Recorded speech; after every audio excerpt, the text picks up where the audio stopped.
अभी सब्सक्राइब करें हमारे YouTube चैनल ईश्वर टीवी को और देखिए वीडियोस सबसे पहले। आरती करने के बाद उसके ऊपर से जल क्यों घुमाया जाता है? देखिए, जल घुमाने के पीछे कारण यह है कि अग्नि की जो ऊपर की ज्योति है, अग्नि की जो शिखा है, उसमें दोष रहता है। उसको स्पर्श करने से उसमें ब्रह्म हत्या का अंश है। जो इंद्र ने ब्रह्म हत्या की थी वृत्तासुर को मार करके, तो वह ब्रह्म हत्या 4 स्थानों में बांटी गई। तो अग्नि की ज्वाला में उस ब्रह्म हत्या का वास है। अग्नि जब जलती है तो उसके ऊपरी भाग में ब्रह्म हत्या का अंश होता है, जहाँ से धूम्र आरंभ होता है। तो जब हम आरती उतारते हैं तो वह ब्रह्म हत्या का जो अंश है, पवित्र अंश, उसकी शुद्धिकरण के लिए वहाँ जल गिराया जाता है। आप देखिएगा, महापुरुषगण आरती लेते हैं तो आरती लेने के बाद थोड़ा हाथ में जल मारते हैं।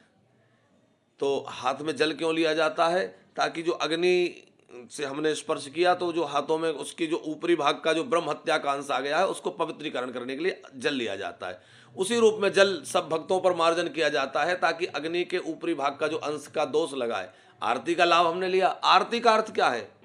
जो आरत का हरण करे, जो हमारे कष्ट का हरण करे, वह आरती है।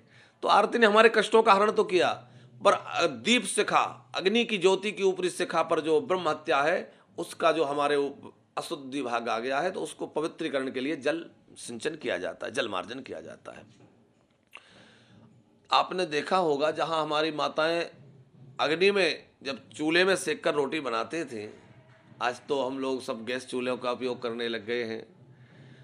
तो हमने देखा है पुराने समय में कि माताएं जब चूल्हा जला करके रोटी बनाती थीं तो वह अंगार में रोटी सेकती थीं, अग्नि में नहीं। क्योंकि अग्नि जो जलती हुई अग्नि है, प्रज्वालमान अग्नि है, उसमें ब्रह्म हत्या का वास है। तो माताएं भले ही अनपढ़ होती हों, अपढ़ भी हों, लेकिन उनमें इतनी सूझबूझ होती थी कि वह अग्नि की लौ में नहीं बल्कि अग्नि के अंगारों में रोटियों को सेका करती थी। अब हम लोग गैस चूल्हों पर बनाते हैं तो वहाँ तो अग्नि की शिखा में ही रोटी को सेका जाता है। तो ये सब परिस्थिति बस ऐसा होने लग गया है। बाकी अग्नि के ऊपरी भाग में ब्रह्म हत्या का वास है, इसलिए उसके मार्जन के लिए जल का प्रोक्षण किया जाता है।